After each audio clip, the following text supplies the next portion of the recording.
Hello everyone, welcome to railway study Adda. आज हम लोग प्रैक्टिस सेट 6 को पढ़ेंगे। चलिए हम लोग क्वेश्चन नंबर 1 पे आते हैं।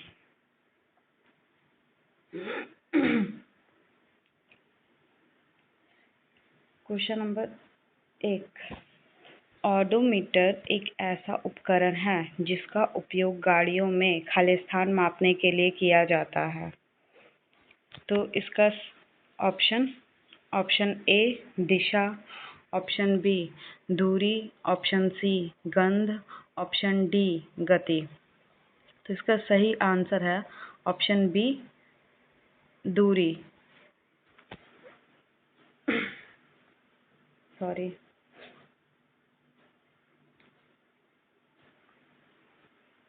ऑप्शन बी दूरी, ये इसका सही आंसर है। क्वेश्चन नंबर 1 का, ऑडोमीटर एक उपकरण है जिससे हम लोग दूरी को क्या करते हैं, मापने का कार्य करते हैं। और अगर गति मापना हो तो हम लोग स्पीडोमीटर का यूज़ करते हैं। चलिए हम लोग क्वेश्चन नंबर 2 पे जाते हैं। क्वेश्चन नंबर 2, जहाज़ों की गति में वृद्धि खालिस्तान पर आधारित है। ऑप्शन नंबर ए आर्किमिडीज का सिद्धांत, ऑप्शन नंबर बी फैराडे नियम, option number C Fleming right hand rule, option D Newton के गति का दूसरा नियम। तो इसका सही आंसर हो जाएगा ऑप्शन नंबर ए आर्किमिडीज का सिद्धांत। ये इसका सही आंसर है, ऑप्शन नंबर ए। आर्किमिडीज का सिद्धांत पहले कहते किसको हैं? तो आर्किमिडीज का सिद्धांत, जैसे कि जब कोई वस्तु पानी में डुबोया जाता है तो उसका भार आभासी, मतलब उसके भार में कुछ आभासी कमी लगती है। तो ये जो आभासी कमी हुई उस वस्तु द्वारा हटाए गए द्रव के भार के बराबर होती है। यानी जो उस भार में जो कमी हुआ और जो द्रव उस जो भरा हुआ पानी है उसमें से हटा, उसके बराबर होता है। और यही आर्किमिडीज का सिद्धांत कहता है। और इसी से जहाज की गति में क्या होती है, वृद्धि भी होती है। अब हम लोग क्वेश्चन नंबर 3 पे आते हैं। किसी वस्तु को एक अवतल दर्पण के सामने उसके ध्रुव और फोकस के बीच स्थित किसी बिंदु पर रखा जाता है, निर्मित प्रतिबिंब खालिस्तान होगा। तो कैसा होगा? ऑप्शन नंबर ए वास्तविक और सीधा होगा, ऑप्शन नंबर बी वास्तविक और उल्टा होगा, ऑप्शन नंबर सी आभासी और सीधा होगा, ऑप्शन नंबर डी आभासी और उल्टा होगा। क्वेश्चन नंबर 2 हो चुका है, क्वेश्चन नंबर 1 भी हो चुका है। अब क्वेश्चन नंबर 3, चारों ऑप्शन पढ़ दिए हैं। ऑप्शन नंबर क्या हो जाएगा इसका? ऑप्शन नंबर सी आभासी और सीधा होगा। क्योंकि जब हम लोग अवतल दर्पण में P और F के बीच किसी वस्तु को रखते हैं तो वो कैसा प्रतिबिंब बनाता है? आभासी और सीधा प्रतिबिंब बनाता है। इसका सही जवाब हो जाएगा ऑप्शन नंबर सी, इसका बिल्कुल सही जवाब है। अब हम लोग क्वेश्चन नंबर 4 पे आते हैं। क्वेश्चन नंबर 4 कह रहा है, एक अवतल लेंस से 30 सेंटीमीटर की दूरी पर रखी गई वस्तु के द्वारा लेंस से 10 सेंटीमीटर की दूरी पर आभासी सीधा प्रतिबिंब निर्मित होता है। लेंस द्वारा उत्पन्न आवर्धन खालिस्तान है। तो पहले आवर्धन बराबर होता क्या है? आवर्धन को हम लोग m से डिनोट करते, m बराबर होता है v/u होता है। इसमें दिया हुआ है u बराबर मेरा, और जो ये उत्तल लेंस था ना, क्वेश्चन देख ले रहे एक बार। अवतल लेंस है, अवतल लेंस इस टाइप से बनता है, ये एक्स्ट्रा हो गया, इस टाइप से बनता है और ये मेरा मेन है। उसके बाद जब कोई किरण ऐसे जाती है तो ये इस टाइप से और ये इस टाइप से रिफ्लेक्ट कर जाती है। तो यहाँ पे जो मतलब अगर वस्तु रखा जाए तो इधर रखा जा रहा है, तो u बराबर जो चीज़ हम लोग एक लाइन है उसमें भी पढ़ते हैं, जो बीच में 0 और इधर साइड जो बाएं साइड रहता है वो माइनस में होता है, नेगेटिव। तो इधर वस्तु बाएं साइड बनेगी और उसका बिंब भी किधर बनेगा, बाएं साइड ही बनेगा। यानी u बराबर मेरा कितना हो जाएगा, u बराबर दिया हुआ है -30 और v बराबर दिया हुआ है मेरा -10, मतलब 10 मीटर की दूरी और 30 सेंटीमीटर पर रखा गया वस्तु। तो आवर्धन बराबर m बराबर क्या बताए थे, v/u v कितना दिया हुआ, 10 दिया हुआ है, 10 अब बट्टा में क्या हो जाएगा -30, माइनस से माइनस कट गया, 0 से 0 कट गया, यानी m आवर्धन बराबर हो गया 1/3। अब ऑप्शन में हम देख ले रहे हैं, option number A option number A -1/3, option number B -3, option number C 1/3, option number D 3। तो इसका सही आंसर हो जाएगा ऑप्शन नंबर सी 3, मतलब ऑप्शन नंबर सी 1/3। तो इसका सही जवाब है ऑप्शन नंबर 3। क्वेश्चन नंबर 4 हो गया। अब हम लोग क्वेश्चन नंबर 5 पे मूव करते हैं।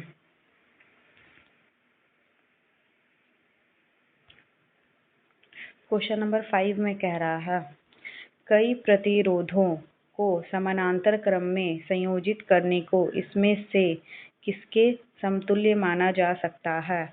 ऑप्शन नंबर ए, चालक की अनुप्रस्थ काट के क्षेत्रफल में वृद्धि करना, ऑप्शन नंबर बी, चालक की अनुप्रस्थ काट के क्षेत्रफल में कमी करना, ऑप्शन नंबर सी, चालक की लंबाई में वृद्धि करना, ऑप्शन नंबर डी, चालक के प्रतिरोध में वृद्धि करना। तो इसका सही जवाब हो जाएगा ऑप्शन नंबर ए, चालक की अनुप्रस्थ काट के क्षेत्रफल में क्या करना, वृद्धि करना।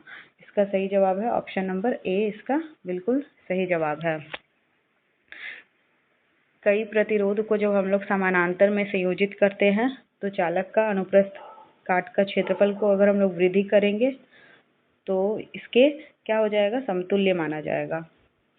अब हम लोग क्वेश्चन नंबर 6 पे आते हैं।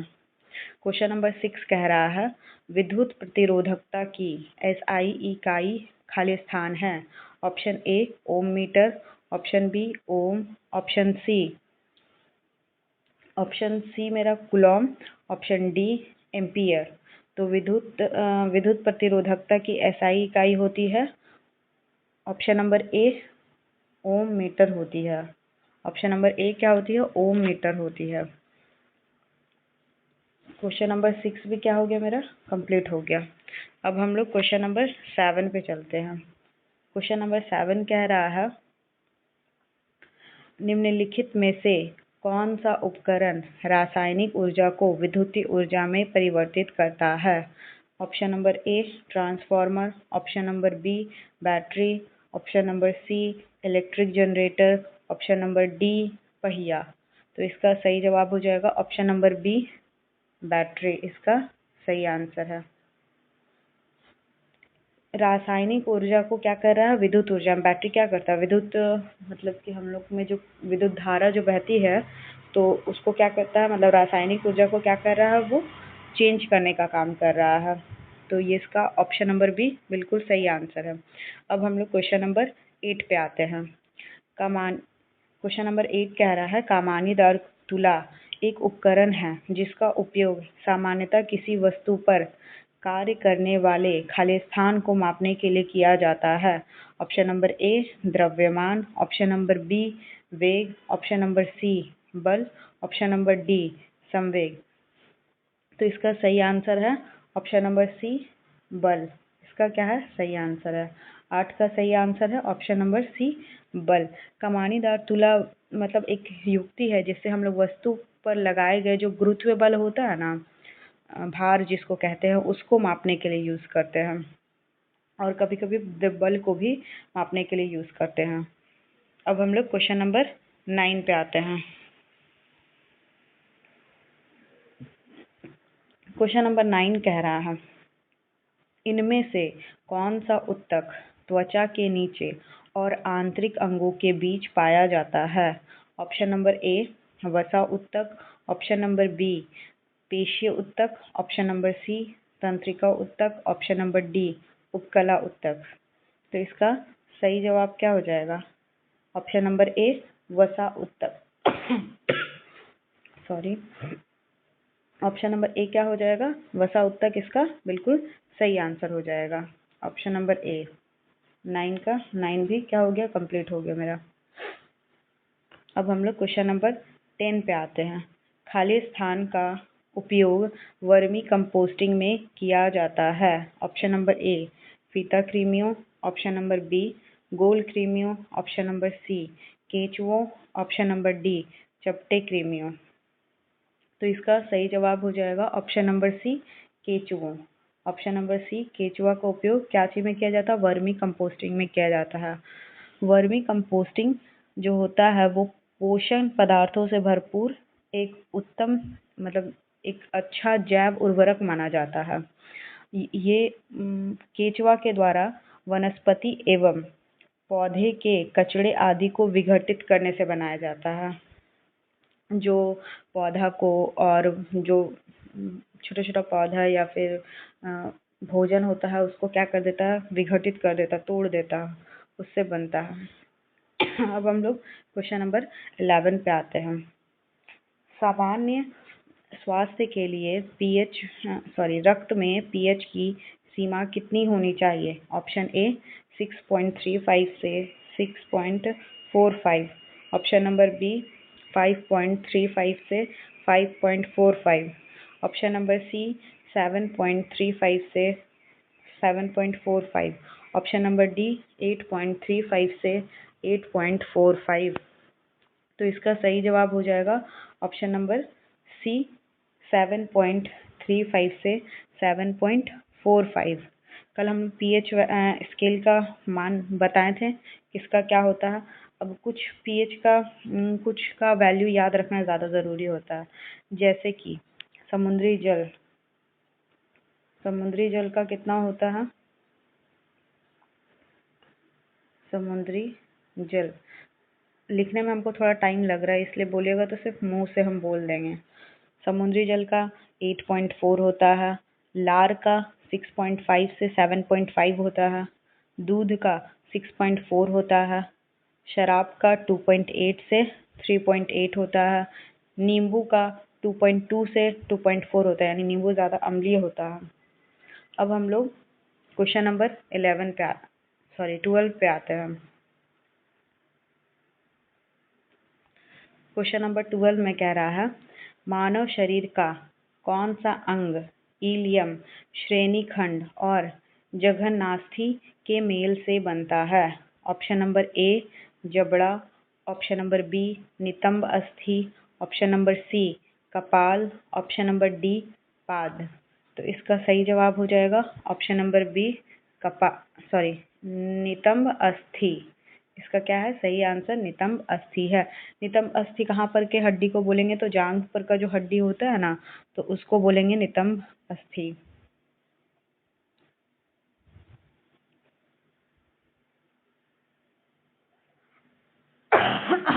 सॉरी जांघ नहीं, जो कुल्हा पर का हड्डी जो होता है उसको बोलते हैं हम। Sorry my mistake. अब हम लोग क्वेश्चन नंबर 13 पे मूव करते हैं। बेरी बेरी एक रोग है जो खालिस्तान की कमी के कारण होता है। Option number A vitamin A, option number B vitamin B one, option number C vitamin D, option number D vitamin C. तो बेरी बेरी जो है वो vitamin option number B vitamin B one की कमी से होता है। बी1 की कमी से क्या होता है, तो बेरी बेरी होता है, इसको याद रखना है। अब हम लोग क्वेश्चन नंबर 13 हो चुका है। अब हम लोग 14 की ओर मूव करते हैं। हमारे शरीर में प्रोटीन की कमी से कौन सा रोग होता है। Option number A scurvy, option number B beriberi, option number C rickets, option number D kwashiorkor.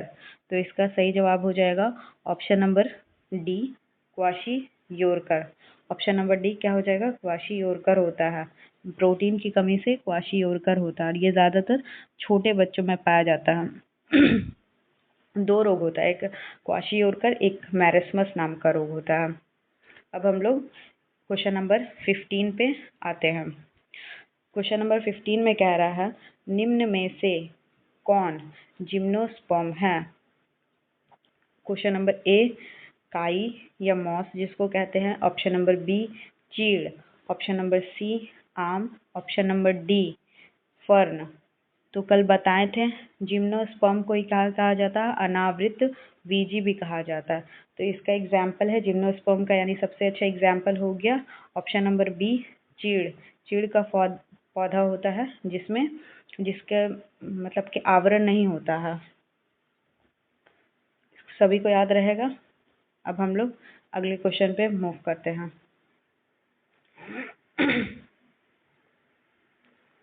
Question number 16, पौधे में ऊर्जा का अंतिम स्रोत क्या है? Option number A glucose, option number B chlorophyll, option number C protein, option number D सूर्य का प्रकाश। तो इसका सही आंसर हो जाएगा ऑप्शन नंबर डी सूर्य का प्रकाश पौधे में ऊर्जा का क्या है, अंतिम स्रोत माना जाता है। क्वेश्चन नंबर 16 भी क्या हो गया, कंप्लीट हो गया है। अब हम लोग क्वेश्चन नंबर 18 पे आते हैं, सॉरी 17 पे आते हैं। क्वेश्चन नंबर 17 में बोल रहा है रेशम खाली स्थान से प्राप्त किया जाता। आज का क्वेश्चन ज़्यादातर ना थोड़ा मतलब बहुत ज़्यादा वो नहीं है, मतलब रटने वाला थोड़ा टाइप का क्वेश्चन है। तो ये सब वन लाइनर है, सबको थोड़ा ध्यान रखना है। रेशम खाली स्थान से प्राप्त किया जाता है। Option number A Bombyx mori, option number B Musca domestica, option number C Culex, option number D तितली। तो 17 का सही आंसर हो जाएगा option number A Bombyx mori. Sorry 17 का ए हो जाएगा बॉम्बिक्स मोरी, इसका क्या है सही आंसर हो जाएगा। इसको भी क्या करना, बस सिंपली रट लेना है। फिर क्वेश्चन नंबर हम लोग 18 पे आते हैं। 18 में बोल रहा है खाली स्थान द्वारा मिट्टी की उर्वरता में केंचुओं की भूमिका पर अध्ययन किया गया था। ऑप्शन नंबर ए रुकिए, option number A JBS Haldane, option number B Harold C Urey, option number C Stanley L Miller, option number D Charles Darwin. तो इसका सही आंसर हो जाएगा option number D Charles Darwin. Option number D Charles Darwin के द्वारा मिट्टी की उर्वरता में केंचुओं की भूमिका का क्या किया गया था, अध्ययन किया गया था, यानी चार्ल्स डार्विन ने ये बात बताया था। अब हम लोग आते हैं क्वेश्चन नंबर 19 पे। लोहे में जंग लगना इनमें से किसका सामान्य उदाहरण है? ऑप्शन नंबर ए भौतिक परिवर्तन, ऑप्शन नंबर बी ऊष्माक्षेपी परिवर्तन, ऑप्शन नंबर सी ऊष्माग्राही परिवर्तन, ऑप्शन नंबर डी रासायनिक परिवर्तन।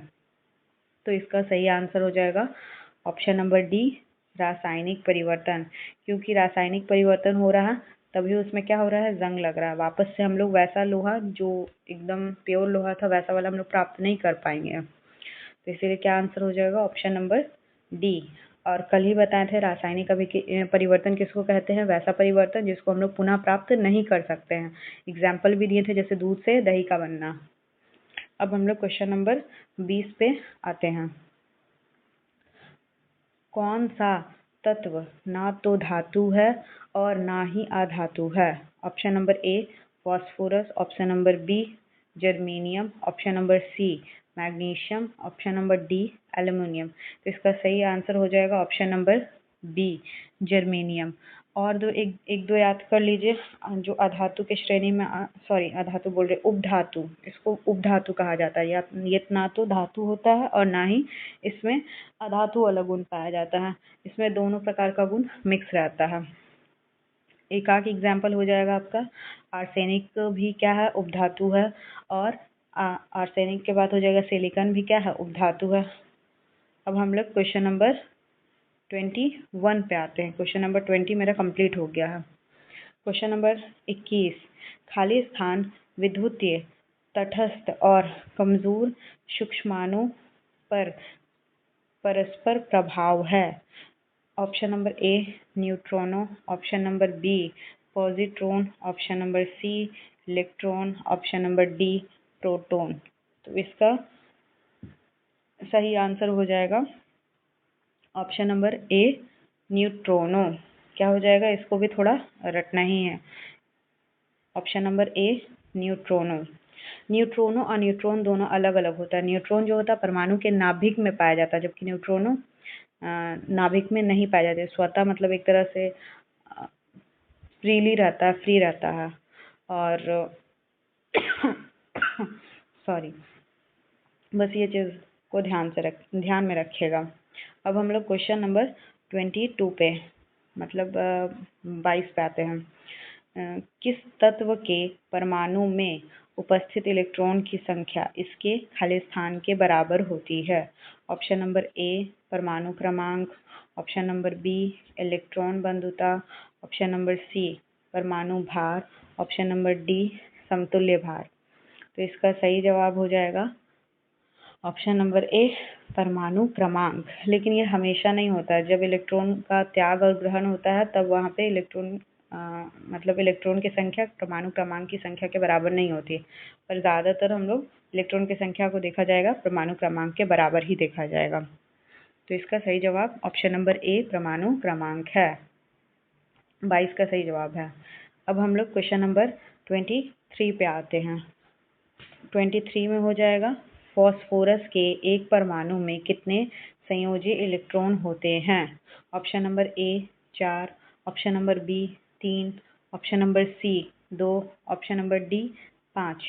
तो पहले फॉस्फोरस का परमाणु संख्या कितना होता है? तो फॉस्फोरस का परमाणु संख्या होता है 15। इसको लिखने का तरीका 2, 8, 8 10 हो गया। बचा कितना? आउटर मोस्ट शेल में 5 इलेक्ट्रॉन बचा है।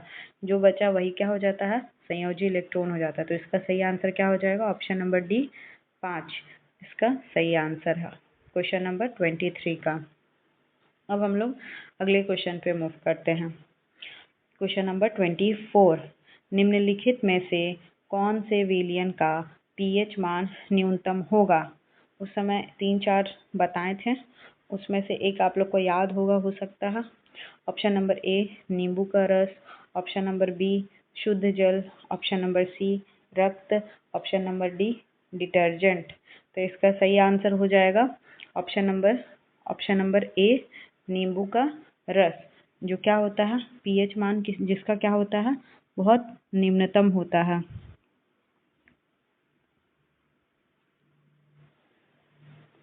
इतना सबको क्लियर है? किसी को भी जो दिक्कत रहेगा वो कमेंट सेक्शन में किसी भी चीज़ से रिलेटेड क्वेश्चन को पूछ सकते हैं। वैसे आज का ज़्यादातर क्वेश्चन हम बताएं क्या करने वाला, थोड़ा रटने वाला है, तो इसको रट ले तो ज़्यादा बेहतर रहेगा। अब 25 नंबर पे आते हैं। इनमें से कौन सा एक ताम्र अयस्क है? Option number A hematite, option number B magnetite, option number C malachite, option number D chromite. तो इसका सही आंसर हो जाएगा ऑप्शन नंबर सी मैकालाइट। ताम्र का क्या हो जाएगा? Option number C. ताम्र का अयस्क कौन कौन होता है और बता दे रहे हैं। एक तो मैकेलाइट, एक होता है क्यूप्राइट, एक होता है कॉपर पाइराइट। अगर आयरन का देखा जाए तो आयरन का होता है लिमानाइट, हेमाटाइट, मैग्नेटाइट, ये सब होता है। जिंक का देखा जाए तो जिंकाइट, कैलेमाइन, जिंक ब्लेड, ये सब होता है। अब किसी को भी दिक्कत है? 25 भी आज कंप्लीट हो गया, यानी कि पूरा क्वेश्चन क्या हो गया है? कंप्लीट हो गया। अगर किसी को भी दिक्कत है या कुछ भी क्वेश्चन है, प्रश्न है, उसको कमेंट सेक्शन में पूछ लें, उसका जवाब दे दिया जाएगा। अगर आप लोग को वीडियो अच्छा लग रहा है तो वीडियो को लाइक करें, शेयर करें, चैनल को सब्सक्राइब करें।